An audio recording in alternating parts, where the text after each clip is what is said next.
Oke, teman-teman semua, Assalamualaikum warahmatullahi wabarakatuh. Selamat pagi, selamat sore, selamat siang, selamat malam, jam berapapun teman-teman melihat video ini. Ini video YouTube pertama saya, ya. Adalah intinya adalah kita akan menggali ilmu dari teman-teman yang kita bilangnya udah bekerja sebagai profesional dan pernah menduduki beberapa level, bahkan mungkin selevel CTO. Apa aja sih yang kita mau pelajari, kita pengen tahu pengalaman mereka, sebab kalau dari segi literasi, teman-teman bisa mudah dengan googling atau lihat di YouTube, cari apapun yang teman-teman inginkan tentang CTO mesti bagaimana. Tapi real world situation-nya gimana sih? Nah, alhamdulillah sore ini ada seseorang profesional, kita bisa bilang profesional, dia sudah ya belasan tahun mengarungi dunia IT, bahkan pernah menjadi salah satu orang yang cukup penting ya di beberapa uh, mungkin kita bilang unicorn atau dekakorn ya. Nanti kita biarkan beliau memperkenalkan dirinya sendiri seperti apa. Dan kita akan bagi dua sesi. Yang pertama sesi tanya jawab. Saya akan berinteraksi dengan narasumber Pak Lutfi Rosyadi ini. Atau kita biasanya sebenarnya sama-sama orang Sunda, jadi kita biasanya panggil Mamang aja ya. Mang Lutfi Rosyadi ini. Boleh, Nanti setelah boleh, boleh. tanya jawab dari saya, mungkin ada beberapa teman-teman yang sudah bergabung di Zoom meeting ini, akan saya persilahkan untuk memberikan pertanyaannya. Oke, yang pertama, Assalamualaikum Pak Lutfi Rosyadi. Waalaikumsalam warahmatullahi Oke, wabarakatuh. terima kasih banget udah bisa menyediakan waktunya di bincang-bincang yang insya Allah berguna ini ya buat semuanya. Kita kan sekarang Insya Indonesia Allah. kayaknya kurang konten positif nih. Kita mulai dari konten seperti ini. Oke, uh, Oke. boleh ceritakan sedikit nggak sekarang Pak Lutfi, Mang Lutfi sekarang bukan kesibukan mungkin ya. Pertama ini dulu deh pengalamannya yang kira-kira noticeable ya, Ya, yang gede-gede di ya. mana, terus perannya apa, terus sekarang lagi sibuk apa, Mas? Silakan. Oke. Halo, Bang Tom, namanya. Halo, Bang Vicky. Jadi, ya nama saya seperti yang tertera di layar. Nama saya Lutfi Rosyadi, gitu kan. Terus salah satu dulu 2015 itu mulai hijrah sebenarnya.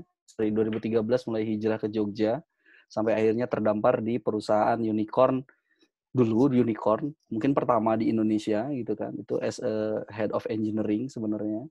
Terus di 2017 saya memutuskan untuk hengkang gitu kan, tapi kan nggak boleh nyebut ini ya, nggak boleh nyebut merek ya. Nggak apa-apa sih, Bang, noticeable aja. Oh nggak apa-apa, nggak apa-apa ya. Iya.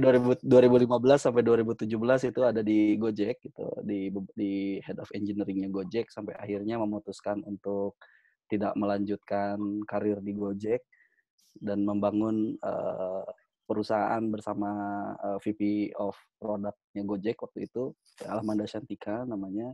Itu kita membangun Binar Academy. Itu gimana caranya kita punya mimpi anak-anak Indonesia itu bisa mendapatkan pendidikan programming secara gratis gitu. Dari sana alhamdulillah saya sebagai CTO gitu kan. Seiring berjalannya waktu ya mungkin karena waktu juga membentuk kita menjadi lebih baik. Jadi ya kita memilih jalan masing-masing. Sekarang saya menjadi founder di Utros, ya perusahaannya namanya Katros Teknologi Nusra, dan beberapa direksi dan komisaris di beberapa perusahaan ada 3 perusahaan lagi yang sekarang yang lagi sibuk gitu kan. Terus next-nya juga jadi advisor di technical sama produk di 3 perusahaan consulting bisa dilihat di LinkedIn saya nanti. Itu ada perusahaan lumayan multi company. Alhamdulillah. Jadi ya kesibukannya kurang lebih sebenarnya itu menjadi part time saya gitu kan. Kenapa saya bilang part time? Karena sebenarnya full time saya itu jadi suami dan menjadi ayah untuk anak-anak saya. Masya Allah. Itu Mang Piki ceritanya. Oke, terima kasih perkenalannya. Buat teman-teman juga yang mungkin pengen tahu lebih lengkap perjalanan dari Mang Lutfi ini, mungkin bisa langsung cari LinkedIn ya, LinkedIn Di LinkedIn saya. dengan nama Lutfi Rosyadi ini. Ada kok, pokoknya begitu pas keluar mukanya yang bisa ngalahin Ariel, cuman muka ini aja gitu. Oke. Lebay. Asli lebay. Oke, oke. tadi dari beberapa apa istilahnya perjalanan Mas Mang Lutfi ya di dunia IT, Mhm. ada beberapa yang bersinggungan entah selevel atau bahkan lebih tinggi dari CTO sendiri. Nah, sekarang kita mau fokus ke CTO Mhm. ini atau yang kita biasa sebut dengan Chief Technical Oke, Officer ya. Nah, menurut Mang Lutfi ya. sebenarnya job desk-nya apa sih si CTO ini? Dari pengalaman Mang Lutfi ya? Oh, pengalamanku ya sebenarnya itu cuma designated biasa aja sih sebenarnya. Chief of Technology Officer kalau di Indonesia kan tuh lebih lebih ke arah direktur teknis lah ya, direktur teknis. Nah, artinya direktur teknis ini jelas yang akan menghandle segala hal terkait tentang teknis. Secara simpelnya seperti itu. Tapi Oke. keruwetan di dalamnya balik lagi secara teknis, ruwet atau sederhananya itu tergantung dari strateginya gitu kan. Kenapa saya bilang kayak gitu? Ada orang yang pengen strateginya itu meruwetkan diri, ada Mhm. orang yang strateginya juga pengen mensederhanakan hal-hal yang udah ruwet gitu. Jadi Waduh. kalau saya tipikalnya pengen ke arah yang mensederhanakan itu. Jadi sederhananya adalah ya gimana caranya as a CTO gitu atau direktur teknis ini kita bisa memupuk leader-leader baru yang bisa kita ciptakan di organisasi gitu kan dan memajukan ya organisasi melalui teknisnya tadi gitu sih, Bang Vicky. Oke. Terus dengan daily activity-nya sendiri nih, sehari-hari, itu Hmm. pasti kan ada checklist ya, apa istilahnya, hal-hal yang mesti Oh dilakukan. ya pasti. In general kira-kira apa nih? Heeh. In general yang pasti jelas ya kita mulai dari tech stack ya. Mulai dari tech stack ya tech stack itu berkaitan mungkin teman-teman udah sangat familiar dengan 7OC layer lah. 7OC layer itu mulai dari physical sampai kita application itu kita yang handle biasanya. Bukan maksudnya kita ngoding ngoding sendiri, ya mungkin kadang-kadang kita ngoding kalau diperlukan gitu kan. As a leader gitu. Jadi sebenarnya daily activities-nya itu lebih ke ininya aja sih ngebentuk gimana caranya organisasi teknis ini berjalan untuk supporting sistem, supporting bisnis sebenarnya. Jadi Oke. banyak orang bilang teknologi itu katanya berperan sangat penting karena menurut saya agak setuju dan agak tidak setuju sebenarnya Mang Vicky. Kenapa? Karena dari sisi teknis itu dia bukan segala-galanya. Karena kalau misalkan teknis udah bagus tapi ternyata bisnis modelnya nggak jalan ya tetap aja ya bukan pemegang peran penting juga. Mhm. Tapi balik lagi kalau dikatakan sebagai support terpenting adalah teknis, ya mungkin bisa jadi gitu. Tapi nggak selalu. Bisa jadi yang marketing juga supporter lebih lebih lebih penting juga di bisnis gitu. Jadi ya intinya menurutku ya sama-sama aja sih. Kalau misalkan nggak ada semua elemen itu ya bisnis nggak akan jalan sih. Oke. Terus, tadi kan, Mang Lutfi sempat menyebutkan ini kita, konsen ke masalah T-nya ya, teknologinya. Itu adalah salah satunya implementasi atau mencari Ya ya. teknologi yang tepat nih untuk, si perusahaan. Eee Oke. Dalam hal ini kan berarti kita dituntut untuk memiliki banyak wawasan ya. Jadi kita ibarat kata nggak Ya. hanya terpaku dan terini pada satu mungkin bahasa pemrograman, teks server atau apapun. Nah, eee, Oke. dalam mencarinya ini nih, biasanya Mhm. Mang Lutfi ini melakukan apa sih? Eee, step by step ya, anggaplah Oke. kita berbicara kita baru bikin perusahaan nih, terus kita mau implementasi Oke. teknologi, kita mengundang Mang Lutfi jadi CTO. Nah, Ya. kira-kira Mang Lutfi step by step-nya apa aja? Amin. Pertama kalau saya mikirin dulu produk kalau saya, tapi saya mikirin dulu tentang manusia kalau saya. Oke. Karena manusia itu yang paling utama sebenarnya. Kenapa? Karena teknologi bisa ada itu karena manusia yang mengendalikan. Jadi pertama orangnya dulu nih. Kenapa orangnya dulu? Ya biar pertama untuk regenerasi juga gitu kan. Yang kedua juga biar kita bisa bagi-bagi beban gitu. Itu yang pertama. Yang kedua itu saya mungkin hal kedua yang akan saya lakukan itu membangun tim untuk R&D, research and development. Nah, orang R&D ini di dalamnya adalah orang-orang yang tadi kita udah assign gitu kan. Nah, yang selanjutnya itu baru kita mengembangkan produk gitu dan produknya sebisa mungkin yang kalau bisa dikatakan itu yang production, yang bisa monetization gitu. Jadi ya mungkin kurang lebih hal-hal yang standar lah. Kalau menurut saya sih standar dan itu yang menjadi fundamentalnya itu orang gimana caranya kita bisa bikin satu untuk ngeriset hal-hal baru gitu. Oke. Eee Dalam beberapa kejadian ya, saya dapat, Mhm. curhatan nih, Mang, ya. Jadi karena perusahaannya masih baru, Iya, jadi dia istilahnya si CTO itu jadi Superman ya. Dia yang rancang, dia Iya. eksekusi, dia segala macam. Heeh, Pak Mang Lutfi pernah nggak dalam posisi heeh, seperti itu? Dan kalau memang pernah, bisa cerita nggak iya, Mang Lutfi ngapain aja? Sebab kan tadi iya, dengan penuturan Mang Lutfi tadi iya, berarti kita punya tim dan mereka punya iya, job desk, tapi sekarang semuanya dikerjakan sendiri oleh Mang Lutfi. Itu pernah nggak punya itu dan heeh, ceritain dong iya. gimana itunya gitu? Apa yang Mang Lutfi lakukan waktu itu? Pernah pernah pernah. Kalau saya, itu waktu ngebangun Binar Academy itu ya. Jadi saya ngoding aplikasi Binar Academy-nya sendiri gitu kan.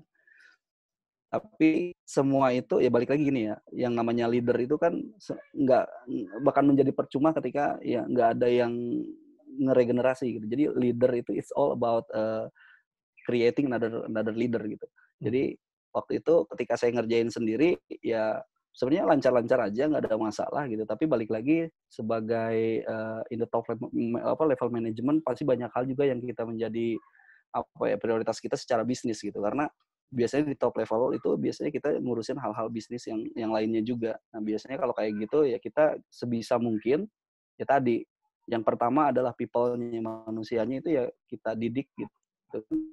Bukan bisa menjadi kayak kita, enggak. Justru apa yang kita punya kita kasihin, sharing ke mereka, terus mereka akan jadi gini, ada uniknya ilmu lah Mang Vicky gitu kan. Ilmu Mhm. itu kalaupun saya yang megang seperti ini, A gitu, ketika ilmu ini kita sharing ke orang lain, itu pasti dengan hal yang pasti lebih hebat dari apa yang udah kita kerjain. Nah, jadi Mhm. skema saya ketika saya udah ngerjain tapi harus ada backup, ya sebisa mungkin hire orang gitu, orang ini akan kita didik, bukan kita kasih terus kita lepasin gitu. Itu Mhm. bukan leader, itu bos. Karena Oke. kalau leader itu ya kita harus harus ngemupuk dia sampai dia bisa kita lepas gitu. Tapi itu semua step by step. Jadi semuanya kalau saya tipikal orang yang pengen, menginjakan anak tangga itu satu persatu, Mang Vicky. Oke. Jadi ketika misalkan saya mau melepas kerjaan pun, saya akan melepas itu ya satu-satu, satu persatu, nggak semua brek gitu. Kasihan juga nanti anaknya bisa bisa kelayangan gitu kan. Oke. Jadi ya hal pertama ketika saya udah pakai bahasa bahasa Jawanya gitu, karena saya kan udah di Jogja jadi harus bisa menyesuaikan dengan bahasa Jawa. Jadi kalau udah pakai itu ya biasanya saya akan cari orang gitu dan orang ini akan saya didik untuk bisa menghandle beberapa kerjaan lainnya dan nanti akhirnya kita bisa mengorganisasikan, organisasi teknis itu biar bisa self organize gitu, Vicky, kurang Oke. lebih. Nah, eee, kita berbicara sekarang dalam skopnya sebagai seorang CTO dan sudah mempunyai tim ya. Di sini Ya, kan nggak tertutup kemungkinan ada beberapa anggota tim kita yang mungkin kita sudah kenal lama, karena biasanya kan kita cenderung untuk, ya, "Wah, saya tahu si ini bagus kerjanya, kita coba tarik," gitu kan. Nah, di sini kan ada mhm, mesti ada satu fine line ya, antara ketika kita ngobrol seperti ini, sebagai pertemanan, atau kita sedang di kantor dan sebagai seorang profesional. Ah, ini mhm. kira-kira ada tips and tricks-nya nggak dari Mas Lutfi bagaimana ngatur jarak nih dengan bawahan? Ngatur jarak ini di kantor kita tetap, istilahnya punya power lah dan dia pun harus, sedikit banyak ya karena dia bawahan kita nurutin kita, tapi di luar kita tetap hahi, bercanda sebagai layaknya teman. Ini ada tips and tricks khusus nggak dari Mang Lutfi? Silakan. Oke. Wah, ini saya sih nggak ada tips and trick khusus sih, Mang Fik. Jadi Hmm. kalau saya anggapannya ya yang penting ini sih, yang penting kita tahu tempat gitu kan. Jadi nggak perlu ada special treatment gitu ketika kita punya power sama ketika kita nggak punya power. Anggaplah kita nggak punya power deh gitu. Gimana cara kita bersikap sama anak-anak kita? Ya berarti kalau kalau saya simpelnya gini, saya mau apa ya, misalnya saya mau nge-treatment orang gitu kan, ya sebagaimana ketika saya ada di posisi dia, saya pengen di-treatment seperti apa gitu. Jadi ya kalau bisa sebisa mungkin jangan ada jarak gitu. Kenapa harus ada jarak gitu? Ternyata jarak itu bisa meminta. Cie, mantap. Ya, Jadi oke. jadi kalau saya malah nggak suka ada jarak Mang Hmm. Vicky biar biar nggak apa-apa misalkan dia mau curhat personal gitu, dia mau ngeganggu saya sampai jam 3 subuh dengan curhatannya, dan itu nggak ada masalah sama sekali. Dan kita juga punya batasan ketika kita ada tempat tadi. Jadi tergantung tempat sih. Hmm. Nah, yang saya bahas ini karena ada beberapa kasus yang kitanya mungkin bisa untuk bertindak sebagai sesuai tempat sedang di mana dan sedang posisi apa. Tapi ada beberapa orang yang misalkan saya jadi anak buah Mang Lutfi, saya bilang, nyantai aja lah, bos gue si Lutfi dekat kok. Jadi kalau gue telat dikit, urusan deadline, urusan wah ini masih ada bagi, masih nyantai kok. Nah kan suka ada yang suka kebablasan ya, kurang bisa menghargai profesionalisme. Ini pernah nggak dapat pengalaman seperti itu? Terus Mang Lutfi ngapain gitu? Bertindak sebagai bagaimana gitu? Oke. Pernah sih. Kalau udah kayak gitu, kalau saya balik lagi, kalau kayak gitu, menurut saya, ketika kita nggak ada jarak itu, justru semakin kita dekat, semakin kita harusnya saling menghargai gitu. Bukan lagi justru malah seenaknya gitu. Kalau kayak gitu kan disebutnya dia abuse of power gitu. Mentang-mentang dia dikasih sedikit power itu abuse ya. Kalau saya mungkin permasalahan kalau kejadian kayak gitu, biasanya saya merefleksikan diri saya tuh berarti ada salah sama rekrutmennya gitu. Kenapa saya harus ngerekrut orang-orang kayak gini gitu. Harusnya ya kita ya balik lagi ke poin zero-nya. Poin zero-nya tadi kan recruitment people gitu. Dan kalaupun itu sudah terjadi, mau nggak mau ya berarti kita harus mulai. Kalau saya orangnya nggak mau nggak mau terlalu overpower gitu. Overpower tuh mentang-mentang powernya kegedean terus kita pakai seenaknya. Itu sebenarnya hak. Tapi kan kita ada opsi nggak selalu harus pakai. Nah biasanya kalau saya tipikal orang yang pengen terjun. Ketika dia ternyata berpikiran, wah ini nggak apa-apa lah, gue kan udah deket sama Mas Lutfi gitu, gue nggak apa-apa lah telat-telat rilis. Nah itu malah gue bakal deketin banget gitu Mang Fik. Saking deketnya gue kejar-kejar terus gitu. Nah, karena menurutku ya kedekatan itu tuh harusnya ya bukan lagi jadi malah terlena gitu. Jadi justru malah semakin care harusnya gitu. Gitu. Oke. Nah, kita move on ya ke hal selanjutnya. Kira-kira kita ada nggak sih Mang Lutfi punya catatan good habit? Jadi seorang kan kadang-kadang di beberapa bagero kita suka berbicara good habit ya. Seorang CTO tuh baik ketika dia di working hour-nya atau di after office hour-nya, kira-kira selama ini yang Mang Lutfi temukan bermanfaat itu apa aja good habit bagi seorang CTO? Habit seorang CTO. Yang ya bagus. Menurutku down to earth sih. Down to earth itu yang menurutku mungkin jarang banyak orang realize ini penting gitu kan. Banyak orang yang udah terlalu ada di atas langit sampai dia lupa harus menginjak bumi gitu Mang Fik. Dan itu yang ku sebut tadi overpower gitu kan. Kadang kita lupa kalau kita pernah menginjak bumi. Artinya menginjak bumi itu kita ada di posisi orang anak-anak yang ada di bawah kita. Makanya saya pribadi sih nggak terlalu suka menjaga jarak gitu. Justru saya pengennya kalau bisa deket aja. Ketika mereka ada masalah ya udah ngomong aja gitu apa adanya. Dan ketika udah profesional aja. Dan di sini akhirnya enak. Dan menurutku untuk teman-teman generasi Z ya mungkin ya kita ya generasi lawas lah ya Mang Fik ya. Tapi untuk generasi Z menurutku lebih enak kita sistemnya mengarahkan gitu, bukan justru malah malah menjauhkan gitu. Jadi ya menurutku itu salah satu yang positif yang aku pelajari dari beberapa leader yang aku temui ya down to earth itu. Karena banyak orang kayak sering memanfaatkan powernya yang at the end ya bakal jadi overpower. Gitu. Oke. Nah, dalam perjalanannya Mas Lutfi selama ini pasti kan terutama ketika lagi ada di role sebagai seorang CTO pasti menemukan beberapa banyak tantangan ya. Dari pengalaman Mamang nih, tantangan yang paling besar yang Mamang hadapi apa tuh waktu itu gimana cara Mamang untuk bisa mengatasinya? Wah, ini super sekali pertanyaannya. Menurutku aku nggak mau ngasih contoh yang lumayan berat lah ya. Karena menurutku yang paling susah adalah time management. Oke. Dan ini aku yakin hampir semua orang ini mengalami time management. Tapi bukan berarti itu nggak bisa diatasi. Yang harus bisa diatasi kalau udah berhadapan dengan time management, aku juga realize sendiri kalau itu ada hubungannya dengan priority. Gimana caranya kita memprioritaskan ulang, karena saya yakin setiap orang punya waktu 24 jam gitu kan. Dan saya yakin nggak ada yang lebih dari 24 jam dikasih sama Allah, itu sama Tuhan. Ya sebisa mungkin juga gimana biar kita bisa termanfaatkan. Karena time management ini bisa berimpact nggak cuma ke dunia profesional, tapi juga lebih ke kehidupan pribadi juga, Mang Fik. Jadi gimana caranya ya time management ini bisa kita atur sesuai dengan kebutuhan gitu. Jadi bukan lagi flat gitu, enggak, tapi justru dengan kedinamisan yang ada di dunia profesional harusnya ya bisa kita prioritaskan dengan baik sih. Menurutku Ya. permasalahan terbesar menurutku itu lebih ke sana sih. Oke. Wah, ini berarti time management ini memang benar ya, kita semua sama punya 24 jam. Mungkin bedanya mereka yang sukses itu mereka bisa mengatur bagaimana 24 jam ini benar-benar jadi bermanfaat, jadi pribadi yang positif gitu Ya, Bang Lutfi ya.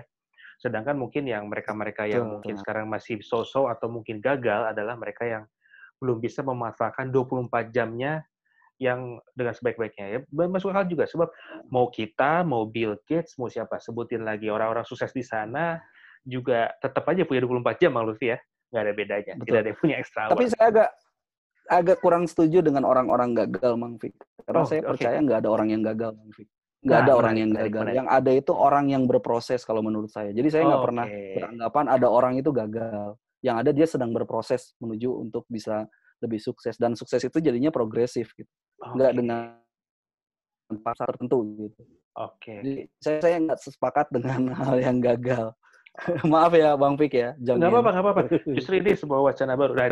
Nah inilah justru salah satu tujuan dari istilahnya video ini adalah apa percakapan kita adalah siapa tahu di antara mungkin kita atau pertanyaan-pertanyaan saya juga ada yang lead to something yang mungkin tidak bagus ya. Seperti yang Mas Lutfi tadi Mang Lutfi sampaikan itu sebenarnya sebuah tindakan berpikir positif ya.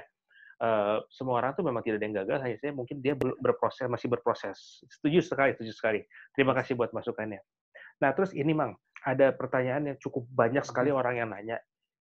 Eh, Kadang-kadang tuh kita susah karena mungkin bukan ada bilang ya, oh saya nggak bakat gitu, untuk menumbuhkan sebuah karakter yang punya wibawa, punya pengaruh, didengarkan oleh orang dan orang cenderung manut. Sebab di posisi ini, di posisi C level CTO ini, kan kita sedikit banyak kepada tim kita harus bisa untuk ketika kita bilang A, mereka A, B, mereka B, gitu. Istilahnya untuk pertama kalinya mereka akan nurut walaupun nanti kita beri waktu, beri ruang untuk argumen, untuk apapun. Nah, menurut Bang Lutfi sendiri, gimana sih Mamang selama ini menumbuhkan karakter itu yang misalnya wibawanya dan bisa berpengaruhnya terhadap bahkan mungkin level atas pun, level sampai ke komisaris dan sisi level yang lain. Gimana, Mang? Waduh, ini rada luhur, Fik. Mang Fik. Jadi gini, kalau aku sih, menurutku ya, Hmm. wibawa itu ada ketika ya kita bisa apa ya, bisa menempatkan sesuatu pada tempatnya, termasuk juga menempatkan anak-anak kita pada tempatnya. Gitu. Artinya mereka punya makom sendirilah kalau kata bahasa Islam tuh ada makomnya, ada tempatnya gitu. Nah kalau aku biasanya kalau aku pengen didengar sama orang lain ketika aku ngomong, ya kita dengar mereka ketika mereka ngomong gitu. Dan itu it's very simple thing gitu, Mang Fik. Dan menurutku itu yang masih aku pelajari sampai sekarang. Gitu. Jadi aku nggak mau bilang aku bakal berhenti belajar terkait itu gitu kan, karena aku juga masih belajar. Yang paling penting ketika kita nggak mau dilakukan sesuatu sama orang, ya kita jangan melakukan itu kepada orang lain. Kalau kita mau dianggap obrolan kita lebih lebih didengar, ya kita harus dengerin obrolan orang lain. Dan satu hal tambahannya selain kita melakukan itu biasanya ngobrolnya dari hati. Kalau aku justru aku lebih ke hard minded ketimbang ini nih, ketimbang pakai otak nih gitu kan. Karena ini udah banyak kotornya gitu kan. Oh Justru iya, aku biasanya ngobrolnya dari hati ke hati. Karena dari hati ke hati itu kita bisa lebih honest, kita bisa lebih enjoy, relax gitu kan. Dan kita oke. bisa lebih bawaannya tenang juga gitu. Jadi wibawa itu atau karisma mungkin bahasanya ya. Menurutku itu bukan tentang apa ya, bukan tentang bawaan dari lahir, tapi ya itu berproses gitu. Mhm. Jadi hampir aku nganggap hampir hal yang semuanya berproses, termasuk tentang wibawa. Kalau kita fokus ke wibawa, tapi ternyata kita nggak bisa ngedengerin apa yang dimau sama anak-anak kita, sama teman-teman kita, ya buat apa wibawa itu gitu kan. Makanya gue bilang jangan jangan terlalu mengandalkan power tadi gitu. Justru lebih lebih enak kita ya berperilaku baik aja sama orang gitu kan. I It's a see, I very see. simple thing. Oke. Berarti Mang Lutfi ini lebih ke arah ini ya, tipe pemimpin yang berusaha untuk eee, mendiagnosa dan mengimplement sisi humanisme dari, tim Oh Mang jelas, Lutfi.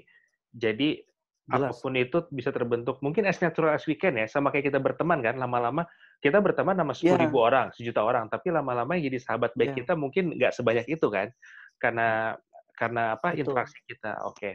Nah, oke. Nah, Itu itu sebenarnya yang aku pelajari juga, Mang Fik. oke Aku mau tambahin sedikit. oke, Itu silakan yang silakan, aku Bang. pelajari juga ketika aku hidup di desa gitu. Aku sekarang tinggal di desa, bertani juga. Artinya banyak banget filosofi hidup yang aku pelajari dari petani gitu kan, termasuk natural, alami. Dan dunia ini mungkin duniaku yang kemarin-kemarin gitu kan, pergaulanku itu banyak banyak buatannya ketimbang alaminya.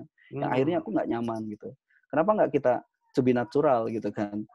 Ya lebih lebih natural itu justru lebih mengasihkan, lebih mengenakan, dan kita bisa mendapatkan orang-orang yang benar-benar udah matching sama kita tanpa dipaksakan, oke, gitu. I see I see. Oke, nah, eee oke, buat teman-teman sekalian, sedikit apa namanya, kita sedikit break dulu. Break dalam arti, di sini kita, perbincangan kita ini sudah disepakati oleh Mang Lutfi juga bahwa Mang Lutfi memberikan saya izin untuk bisa mem-publish ke YouTube. Jadi tidak ada, apa istilahnya, ke depannya tidak ada yang, "Wah, ini udah minta izin belum?" Nggak ada. Ini biasa Mang Bisi nanti ada yang ini. Nah, untuk pertanyaan-pertanyaan saya nih, Mang, ya, pertanyaan selanjutnya, mungkin Heeh, buat para, apa, YouTuber-YouTuber atau penonton YouTube ini kita akan bergerak sedikit lebih teknikal karena, eee, titipan oke, pertanyaan yang masuk ke saya itu banyak juga yang teknikal, Mang, ya, nggak cuma sekedar sisi boleh. humanismenya.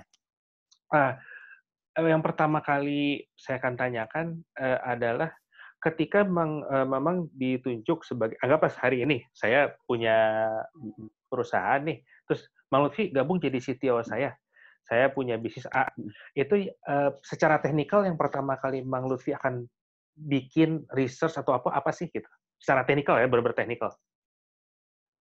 Ya, kalau aku sih lihatnya kebutuhan bisnis ya. Jadi, misalkan bisnisnya kebutuhannya apa, terus hal selanjutnya, oh udah tahu kebutuhan bisnisnya itu, aku langsung ngelihat dari arsitektural. Karena poin penting kalau kita lihat apa beberapa pembelajaran kita terkait diagram mulai dari level 0 sampai level selanjutnya.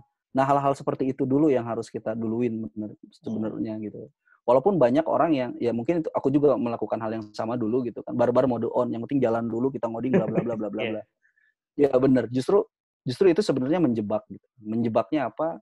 Menjebaknya justru malah kita banyak hal yang nggak kita kontrol gitu. Dan kenapa kok begitu? Karena kontrol itu karena dia yang tahu gitu. Sedangkan nanti orang-orang dari pihak bisnis, pihak pihak manajemen yang lain malah nggak tahu. Beda dengan kita mulai dengan arsitektural level, tech stack-nya kita mulai benahi, kita pakai tools apa aja gitu kan, cloud server-nya seperti apa, gitu, mekanisme apa komunikasi datanya dan lain sebagainya. Itu seperti apa, itu harus kita jelasin. Jadi menurutku sebelum kita mulai itu kita harus jelasin ke semua tim, tim bisnis, tim manajemen kalau kita punya stack-nya seperti ini. Biar apa? Biar mereka jelas. Dan ketika ada apa SOP misalkan aku pengen ini nih, aku pengen ngajuin bikin aplikasi tertentu ke tim tech harus gimana? Ya itu harus kita kasih tahu. Lu harusnya caranya gini, request formnya seperti ini dan lain sebagainya biar kita punya apa ya? Punya proses yang lebih rapi gitu kan. Dan itu nanti biasanya ada mekanisme kita pakai Scrum, pakai Sprint gitu kan Mhm. dan lain sebagainya. Kalau itu biasanya udah mulai main teknis ketika udah starting development. Tapi kalau saya yang paling penting kita mulai dengan yang kerangka kerja biasanya. Kalau saya sebut sebagai kerangka kerja. Dan itu mulai dengan yang tadi architectural level sampai tech stack sampai akhirnya kita punya tools apa aja yang akan digunakan. Ini penting karena mungkin dari tools-tools itu kita akan bersinggungan dengan third party. Dan menurutku hal yang paling sulit dari sisi teknikal adalah tentang integration. Karena itu ada hubungan dengan hal-hal yang nggak bisa kita jamah, nggak bisa kita kontrol, itu berintegrasi dengan third party. Gitu kurang lebih, Mafik. Mhm.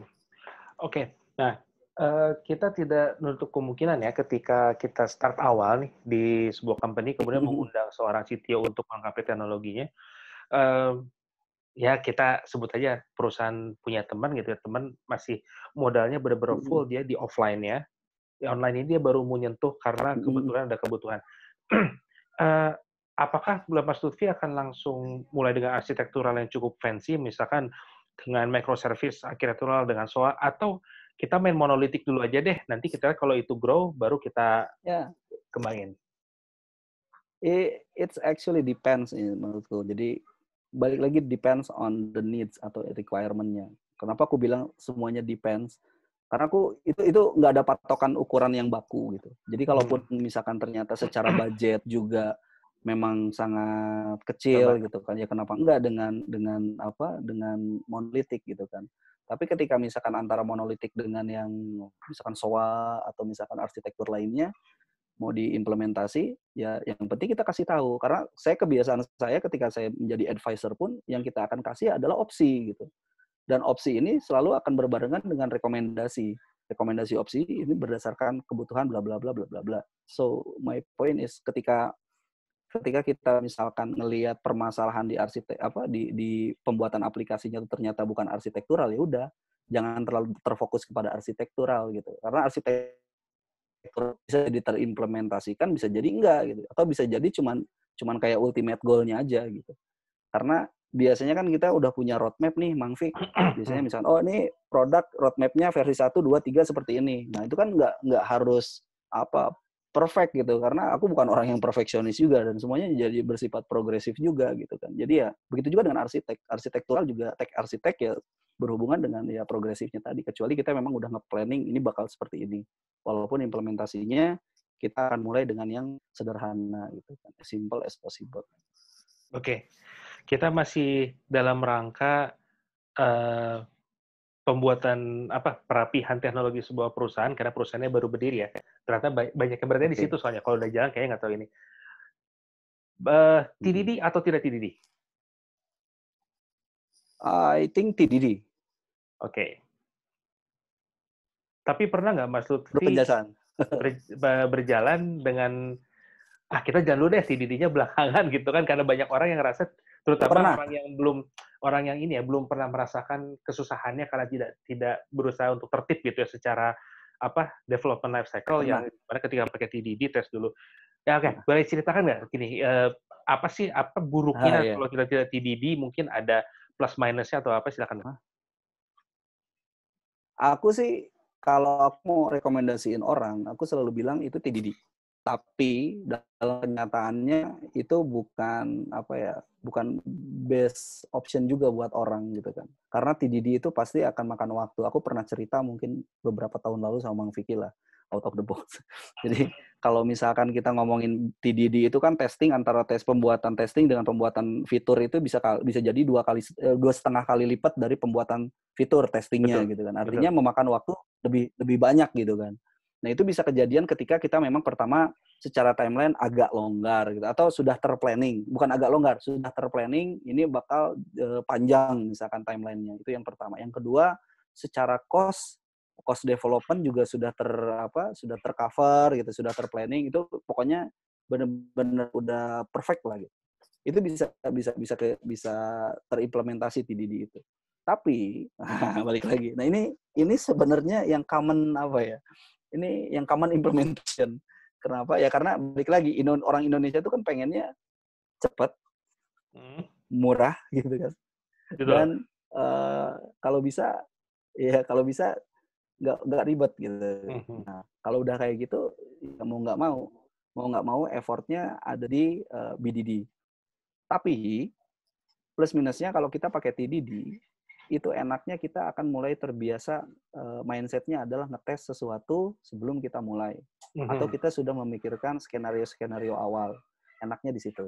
Kalau misalkan yang BDD itu enaknya dia cepat aja. Tapi at the end, ketika kita pengen rapi, dia akan rewrite. Makanya sering banyak kita dengar nih perusahaan, oh kita lagi rewrite back-end kita nih, mau pakai Kotlin misalkan. Back-end pakai Kotlin gitu. Terus ini back-end-nya pakai Golang dan lain sebagainya. Nah, itu biasanya karena impact dari keterburu-buruan tadi. Nah, sekarang balik lagi, kita mau mengimplementasiin yang mana itu tergantung dari kebutuhan kita. Kalau kebutuhannya kita pengen cepat dan deadline sangat-sangat mepet, ya jangan dong maksain pakai TDD.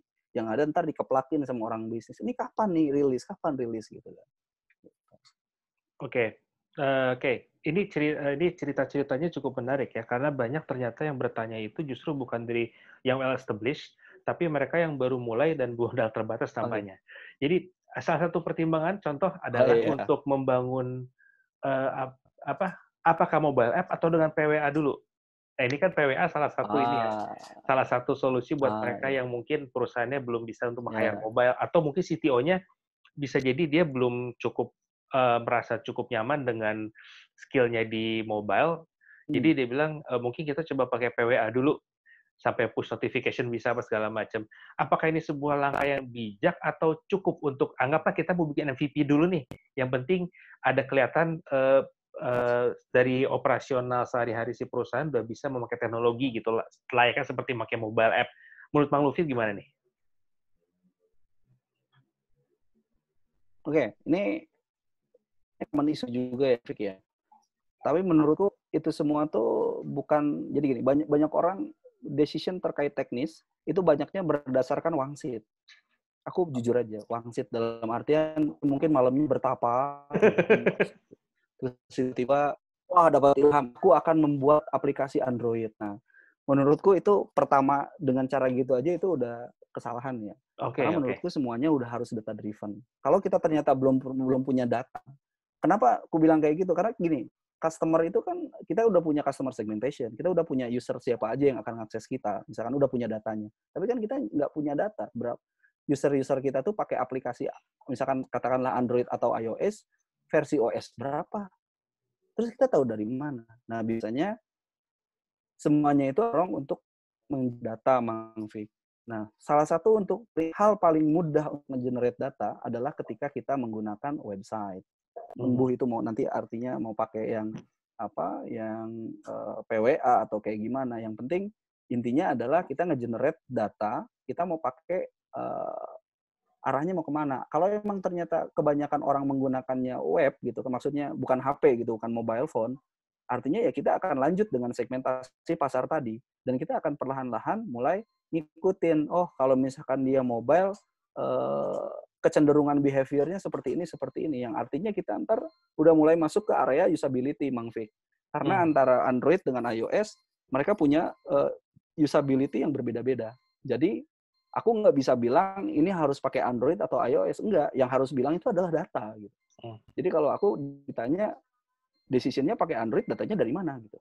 Oh, kita ada data seperti ini. Ya kalau Android-nya mulai dengan misalkan API 23, ternyata usernya yang banyakan itu HP-HP jadul, berarti dia nggak bisa pakai Android-nya. Hal simpel Betul. kayak gitu sih, Mang Fik. Jadi semuanya Oke. harus based on data menurutku. Based on data ya. Jadi, kita analisa juga, belum tentu dengan mobile Betul. app menjawab kebutuhan kita dan Yes. efektif untuk semuanya. Siapa tahu cuma sekedar dengan web Yes. sederhana, nggak bisa bilang sederhana juga sih. Siapa tahu back-end-nya cukup beribad, kita nggak tahu ya. Oke. Oke. Terus selanjutnya nih, Bang. Kan saya beberapa kali membaca ya, juga orang-orang yang memberikan saya masukan untuk didiskusikan bahwa dalam level C ini kita terdapat 3 buah, role di situ minimal kata yang saya Oke. baca. Jadi ada technical lead-nya, kita di situ sebagai seorang yang bikin arsitekturnya, terus bisa menjelaskan why, kenapa kita memakai ini, dan membuat teman-teman lain termasuk mungkin ada BOD dan lain sepakat. Yang kedua adalah leadership juga, kita udah bahas cukup banyak ya dengan leadership ini dari di sesi awal. Kemudian terakhir ada strategic level. Strategic level Yes. ini ada duality principle di mana kita dituntut ngerti bisnis juga.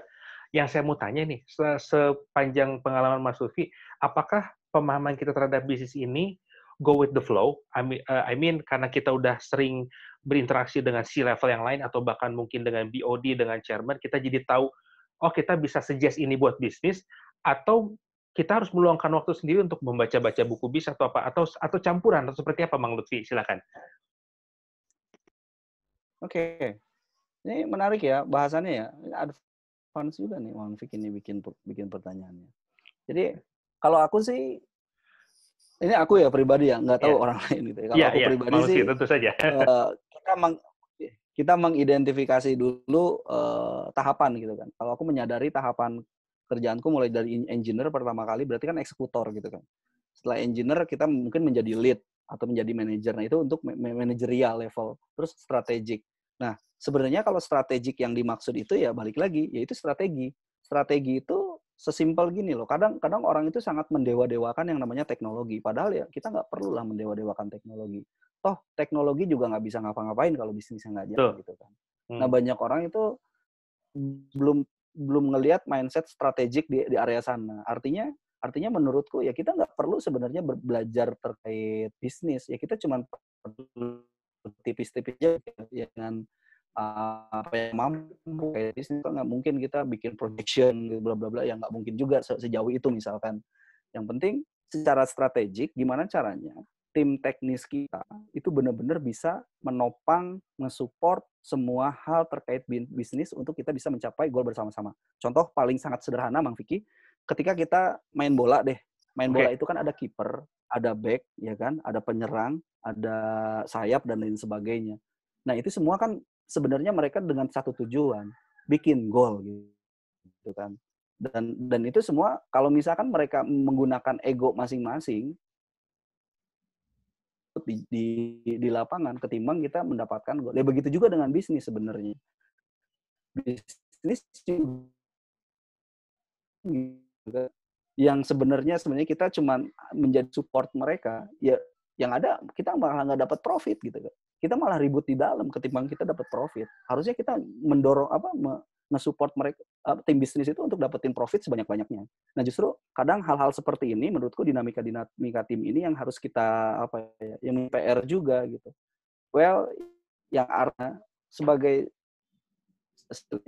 kita di strateginya, strategi gimana biar kita jangan sampai ada gap benturan antara teknis, marketing, sama bisnis misalkan contoh gitu kan, atau operasional.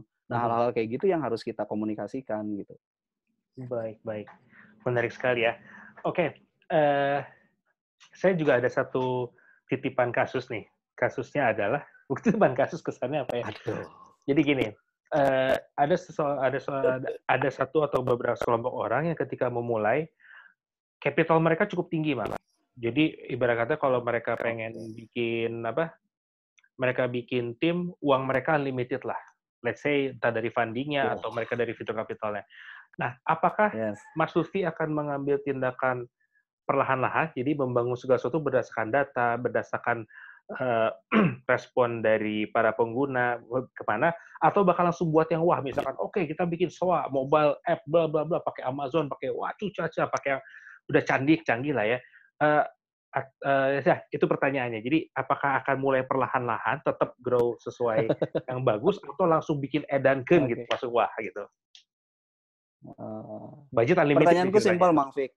Ya. Pertanyaanku simpel, Mang Vicky.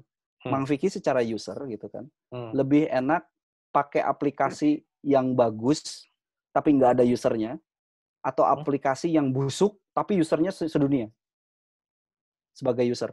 Busuk tapi user sedunia sih, itu bisa nge-push traction. Betul kan? Ya, itulah yang akan saya lakukan. Artinya ketika dia misalkan mulai dari awal step by step, dia akan mengikuti anak tangganya. Artinya ketika kalaupun ya worst come to worst, akan turun perlahan. Beda dengan edankeun gitu kan, pokoknya semua ada, pokoknya apa yang lu mau ada di kita misalkan. Itu jatuhnya pun akan lebih sakit, Mang. Jadi justru lebih enak itu ya step by step. Bahkan mungkin di tengah jalan ketika kita cukup untuk di level ini, nggak perlu maju lagi, kita mungkin bisa konsen ke hal yang lain ya, Mas Lutfi ya. Nggak harus terus naikin jadi mesti punya mobile app, harus fancy segala macam ya, mungkin. Oke. Sebenarnya kalau itu masuknya ke area produk sih, Mang Vicky. Jadi biasanya kan kalau untuk rilis ke market kan nggak cuma perannya teknikal gitu di situ, tapi juga ada peran produk. Nah, peran produk itu sebenarnya di sini gimana caranya si produk ini bisa scale, dan cara untuk produk ini scale ya otomatis gimana cara dia mulai. Kalau dia mulai dengan posisi yang paling atas, gimana cara dia bisa buat scaling gitu. Makanya biasanya posisinya paling bawah, karena scale itu kan ada hubungannya, ada vertical scaling sama horizontal scaling gitu kan. Nah ini tergantung dari direction produknya tadi. As a CTO biasanya kita lebih banyak bernegosiasi gitu kan terkait produk ini untuk mulai prioritizing gitu kan. Gimana caranya cost-nya juga bisa kita affordable, kurang lebih sih Bang. Oke. Nah, ini mungkin pertanyaan mendekati pertanyaan terakhir ya. just in case nih, ada seseorang yang Alhamdulillah. misalkan dia selama ini berkiprah cukup lama di dunia IT, tapi mungkin belum pernah menyentuh level manajerial sebagai C-level, CTO, atau mungkin yang lain-lain. Nah, hanya saja Strategik dong, bukan dia manajerial. hanya dia ada keinginan sekali untuk bisa nyentuh ke level itu.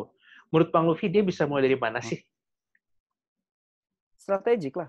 Jadi kalau saya yang tadi saya jelasin gitu kan. Awalnya kita eksekutor nih. Ya udah, kalau kita eksekutor, jangan pernah berhenti belajar untuk to be manage gitu kan. To be Hmm, managing someone. Jadi manajerial. Itu yang kita pupuk sendiri dalam diri sendiri walaupun secara apa ya? Secara jabatan saya tuh bukan lead, tapi saya pengen belajar ngajarin orang. Ya tadi karena ngajarin orang itu kan salah satu untuk manage people gitu kan.